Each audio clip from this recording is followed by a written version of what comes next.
Welcome to the My Money, My Lifestyle podcast, where we discuss all things money because whether or not we like it, money matters. I'm your host, Maya Fisher-French, and today we're going to be talking about a very sensitive topic, and this is about financial abuse and how money is often used to control people in relationships.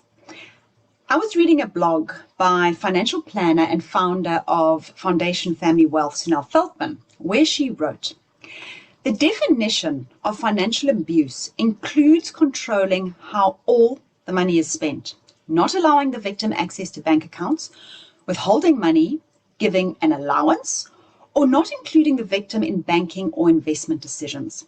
And in the blog, Sunel says, yes, the word abuse may sound harsh, but actually money in these relationships is typically used to control a partner to the extent that it is detrimental to them. It is not used to convey love. Now, I know so many people in these situations, so I've invited Sunel onto today's podcast to discuss this issue. So welcome, Sunel. Thanks very much, Maya, for having me. Great to be talking to you.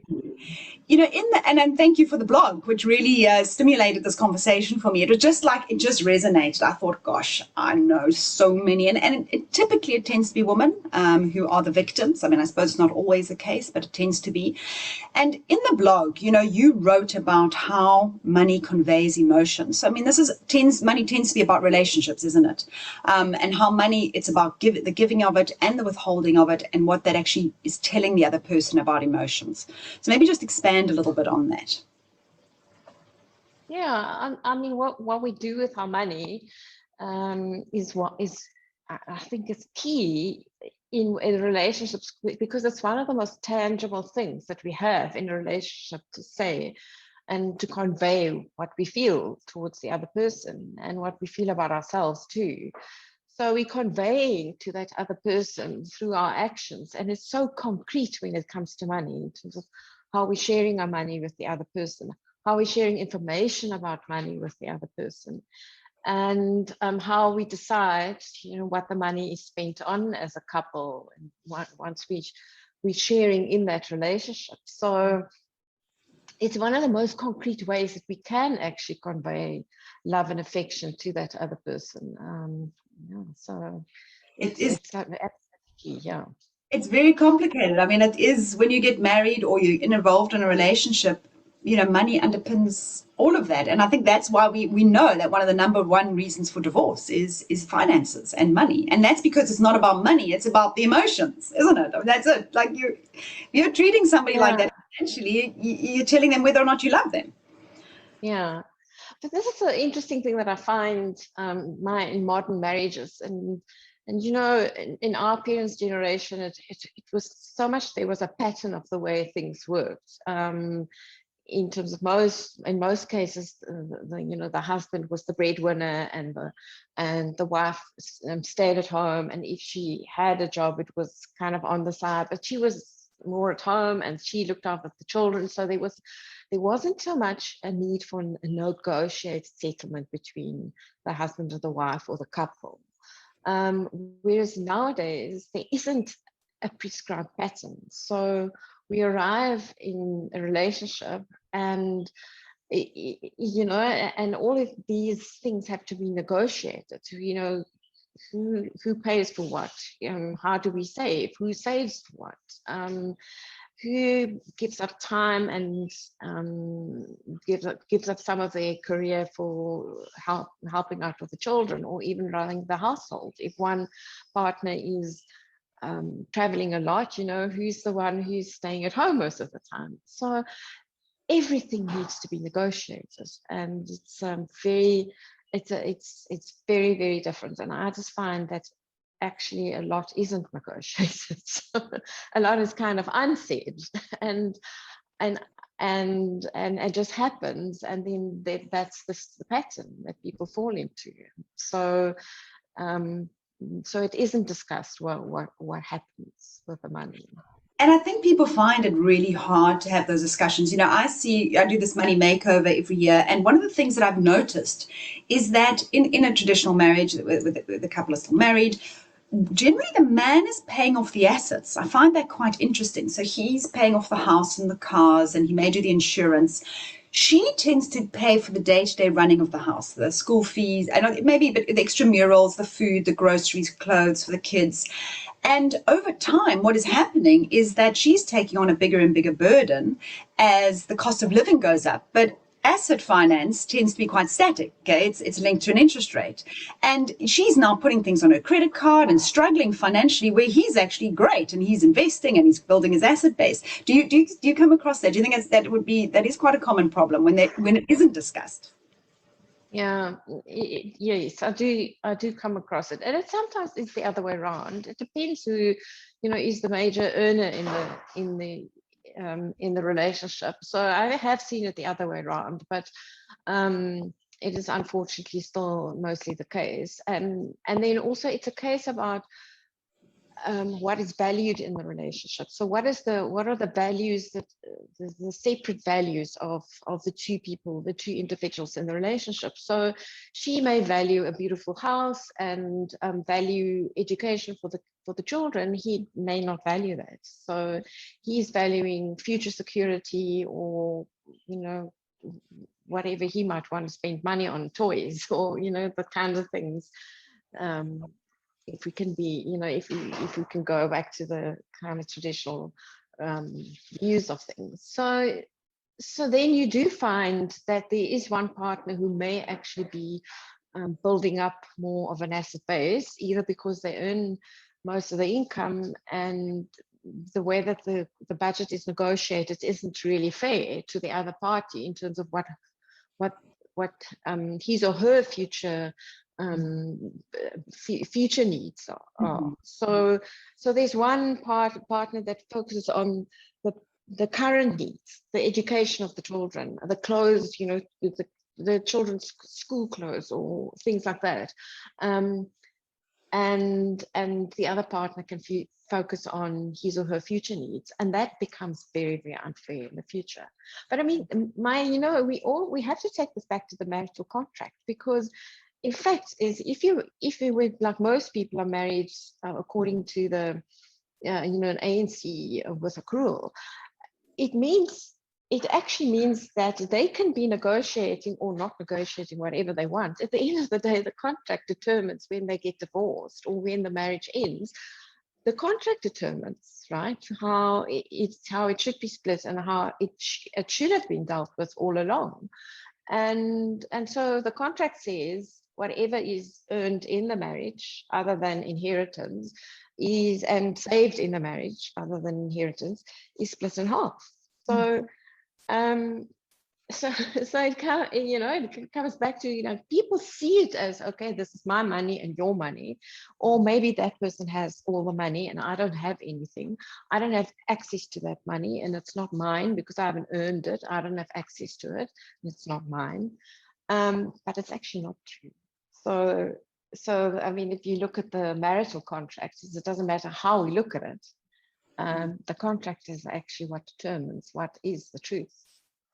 But I know, Sunel, you'll agree with me on this one. One of the problems, though, is that in that, just in the split of the assets and who's saving and who's looking after today's needs, also tends to be the income. So often women will take less of the career path because someone needs to be looking after the family and raising the children.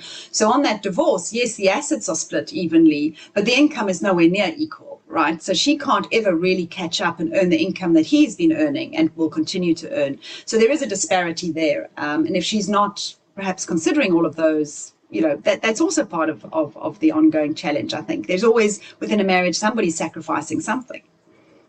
Yeah, well, it comes back to that you actually need to understand what will happen to you when the marriage ends, and when that marriage ends in divorce, and you've given up your career, you've given up your source of income, and in other words, and also your future source of income as the one who looked after the children, or the one who gave, sacrificed your career, then the way that South African the courts look at you as a especially if you're well educated and you have maybe a professional designation and so on.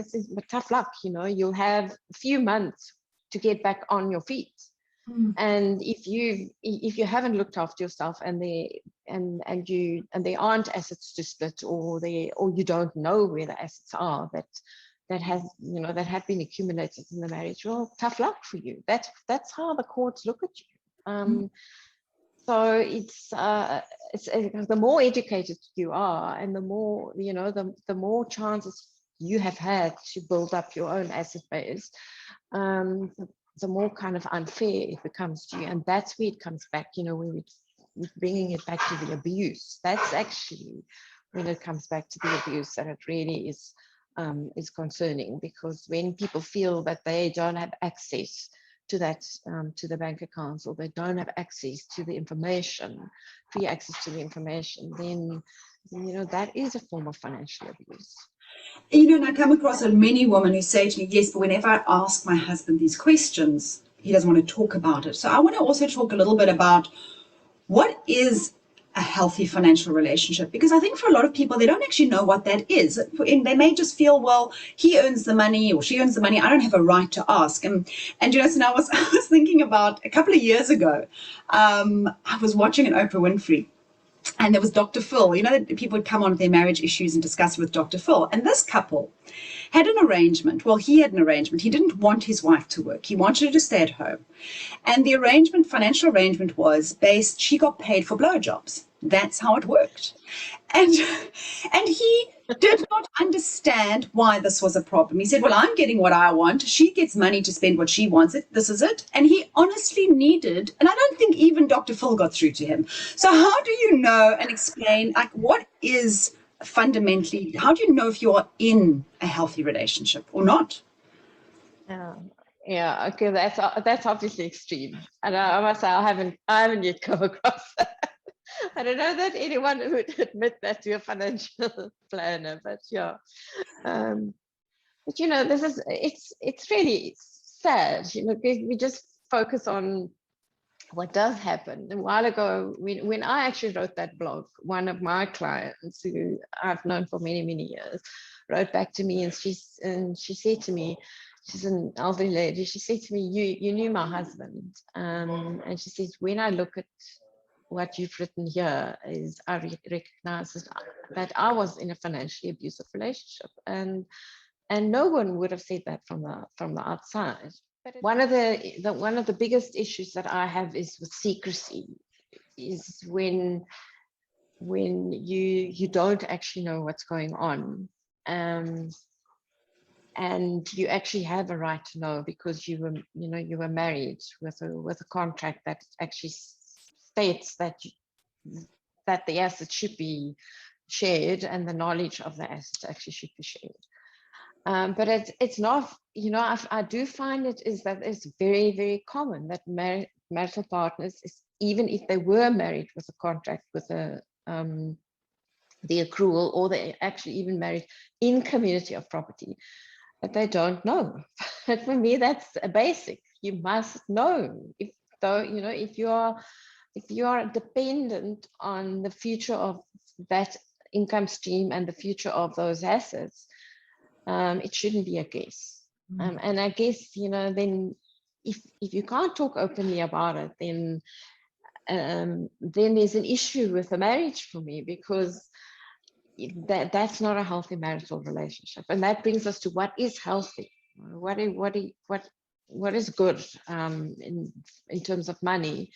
And it's one of the reasons why we like to work with couples, and for both of them to be at the table, where in fact, we don't really work with just one partner if the money is for the family. We want the couple at the table, because it's so important that both realize what's going on in the balance sheet and what the planning is, and that both are there together doing the planning and aware of the future.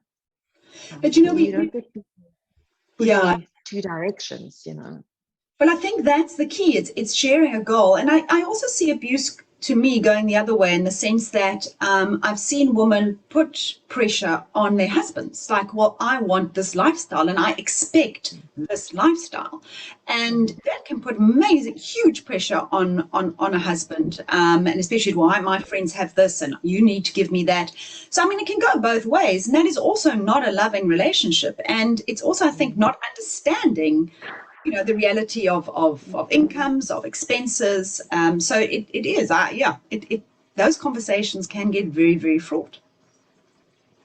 I absolutely agree with you in this, Maya, is that there is still kind of this Cinderella complex, and we've often spoken about it, but that I deserve a certain lifestyle, and that my partner needs to give me that lifestyle, and frequently that's the wife looking towards the husband, the breadwinner, to provide that lifestyle, and that leads to a whole set of behaviors of, I just expect this income stream coming to me, and these privileges coming to me, and it can lead to so much pressure being put on the husband to provide.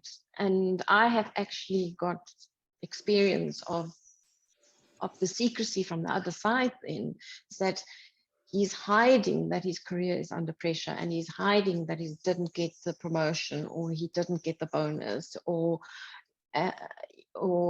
that's what's actually happening with him.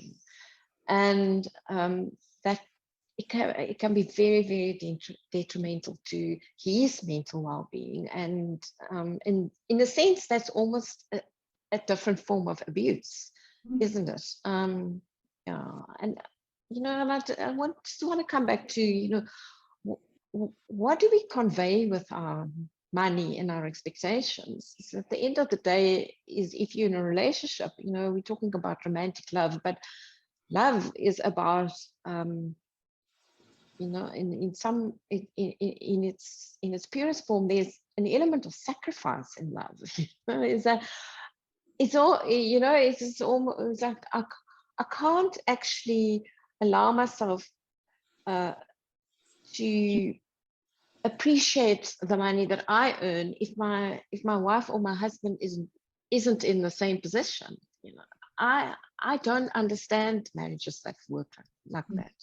And I see it very, very often now, and especially with younger people, is that they live completely separate marital, money lives, and even to the extent, which is why I wrote the blog. It was, to the extent that the one partner will suffer financially, and the other partner will have more than enough, even in the current situation. And I just don't see how that's love. I don't get it. How can that be love? That is extremely selfish. If one partner is suffering to the extent that their health isn't taken care of, I'm sorry, I don't see that is love. And I mean, I agree with you, but do you think people walk in often with, they walk in with money baggage? And I was thinking, maybe you are the abuser and you just don't know it, because you're coming in with the behaviors that you saw your parents or whatever it was, and you don't realize that what you are showing and how you're showing up is actually very negative. So kind of, is there like a checklist that one can, listening to the podcast, someone can say, oh, maybe I'm guilty of this? Like, what would you like warning signs? Yeah, I mean, I guess that's very, very difficult, but it is no different than any other aspect of your relationship, in a sense that both parties need their values to be respected in the relationship, and that's often the key thing with money, is that you bring two completely separate people into this relationship, and they have different values. And sometimes what I've seen in the past is the person who values security and discipline and those kind have got those kind of values, and they're the one with the most power in the relationship for whatever reason. They're either the most assertive one, or they have the most money and they are willing to withhold, that they get their way. Right? So in other words, it's, we're going to save every penny. There will be no spending on a beautiful couch or a nice holiday, or the things that actually make what, yes, the frivolous stuff, yes, or the things that actually make life worthwhile, like the experiences. So I've seen that, right? And that is, I guess, if you think that maybe you're not doing the right thing, or you're not being the one, who you're the abusive one in the relationship, is like, go and look at this, like, who's the most assertive one in the relationship, who gets their way the most, who's got the most power in the relationship. If you have most of the money in the relationship, chances are that you have most of the power in the relationship. And I know you and I have both in our relationships, because we've known each other for such a long time, with our husbands, we've been on the side of the one who hasn't earned the most and the one who has earned the most. And it's fluctuated. And I know from personal experiences that the one who earns the most money feels more powerful in the relationship.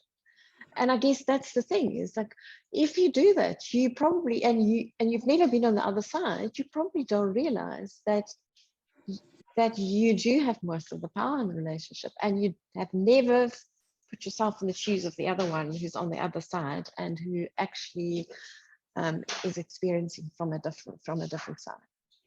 I had a very interesting experience once with a couple of clients, where I just asked the question about what he was the breadwinner, the owner of the business. Everything was determined, dependent on him. And I just asked the question. I said, just what will happen if you died today?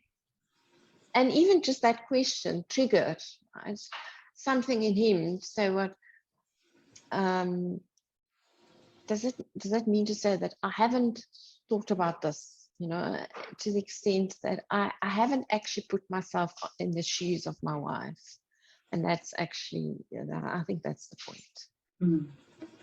Yeah, I think that's really powerful. And I remember once getting a reader wrote to me, and he said, I'm very upset. My wife and I are having an argument because she wants new curtains, and I don't think we need new curtains. We need to be saving and invest. And she's upset because she wants to have a beautiful house. And I said to him, for a woman, their home is really, really important. And having those curtains, if you can afford it, if you're putting it on credit, all the rest, it's very different. But understand where your wife is coming from. Because for a woman, we are homemakers, and we want our homes to be beautiful. It's part of who we are and what we want. And, he went and had that conversation with his wife, and he came back and he said, thank you, we've decided to get the curtains. I think his wife should thank me. But I think that's it. It's just, yes, he's right. Save, invest, prepare for the future, but also live for today, and also understand what it is that resonates with the partner, and what their needs are to be happy. So I think those are very, and he's obviously was, it was great that they actually had that conversation and were able to move, to meet each other, I think. And it is about saying, well, these are our goals. How do we reach them? And what are the, but how are we going to live today as well? I mean, that's partly, it's one of the things that we do when we work with couples, is sometimes we will facilitate those conversations about values. And it's the difficulty is determining how much we spend today versus, should we actually spend this money on this experience or this furniture, or renovating this house, or whatever the case might be, or should we, save it for the future? And that's obviously, if you're working with a financial planner, it's a lot of that can be discussed, and you can actually work out, right? If we save this, yes, it will mean X, and if we don't save it, it will mean Y. And can we afford it, and can't we afford it? But at least it should be a discussion on the table, and at least if it's at all a possibility, it should be a discussion about today versus the future, and whose values are being met here. And what I wanted to also ask you, know, is that, we've been talking a lot in this sort of couple environment, because that's, mostly where we see these issues. But it can also be with parents and children, where you can often have parents who perhaps, their adult children control them through money, or even siblings, perhaps, where one is, is looking after the others or whatever. Do you come across that at all? I mean, do you see those sort of relationships as well, where money is used to control children? Yeah, of course. We see that, especially if there's generational wealth. You definitely, you definitely see that those patterns happening as well, and even abuse, and sometimes the other way around as well, with children towards parents, especially when parents age and the kids get more involved. And you can also see very strange behavior from children then. And I mean, even siblings start fighting before the parents have even died. They're already fighting about the inheritance. In families where there's generational wealth too, trust structures, you see that behavior. And once again, it's no different. It's where people control other people through whatever behavior they think that they can control. And I guess that's where I want to bring it back to, is we all need to understand what drives our money behavior. What are the messages that we have picked up along the way that actually drive our behavior? And some of those messages in our adult life is not actually very healthy for us, and we need to let go of those messages. And other messages we need to adopt in our lives, that we need to bring in and believe, and build around very healthy belief systems in our lives. And unless we go in and we look at those belief systems consciously, we will always live unconsciously, but it will still, those beliefs still determine how we actually react to other people, and how we try and control other people, because it comes back to our beliefs and our identity around money specifically. And I think that's actually such a valuable exercise to do for yourself, but even as a couple to do, and sit down and say, what are your money beliefs? And I think, Sunel, because you wrote a book a couple of years ago, is it still, you covered that in your book. So maybe we can mention, where do you get is your book still available? So the book is available from our website. So if you just actually send us a message, it's no longer on the shelves, because it's been a long time, and I haven't updated. It's actually exactly, it was published 10 years ago, and the book was written for women specifically. It's called Manage Your Money, Live Your Dream. But a lot of that we uncovered in it. It's about uncovering your money beliefs. It's just going back to your very first experiences, and a lot of our beliefs come out of our very, very first experiences of money, and having a look to see what is it that I believe about money, because our behavior now as adults it's driven by that. And you often see people who are in a marriage and where there is perhaps a power play, that if you go back and you look at your own way that you were raised, you were possibly raised in a power play as well. So, I mean, it's certainly something I've had to work on. I was raised in, in very much that where money was used to control. And I've had to really work on those aspects in my life to make sure that because I have such issues, like so sensitive about things, and I have to understand that my husband isn't, I am so fiercely needing to be independent financially because of that. And I've got to, I've had to navigate those spaces as well, and with that understanding. And I think it's important. It's important to recognize what you've grown up with and the baggage that you enter your marriage with, both as potentially as a victim. Are you allowing yourself to be a victim, or are you the abuser, and possibly the baggage you're bringing in that makes you the abuser? So I think very, very valuable. So Sunel, thanks. It's been wonderful chatting to you, but I would love to point people to your blog, because every week you kind of, I always get them in my inbox and I always enjoy them. What is the website? It's Foundation SA, or? foundationsa.com. Yes. So you can either search for Sunel's blog, and that will probably, come up, but the website is www.foundationsa.com, and you can then subscribe to the blog there and to all our newsletters. Wonderful. Thank you, Sunel. Thanks.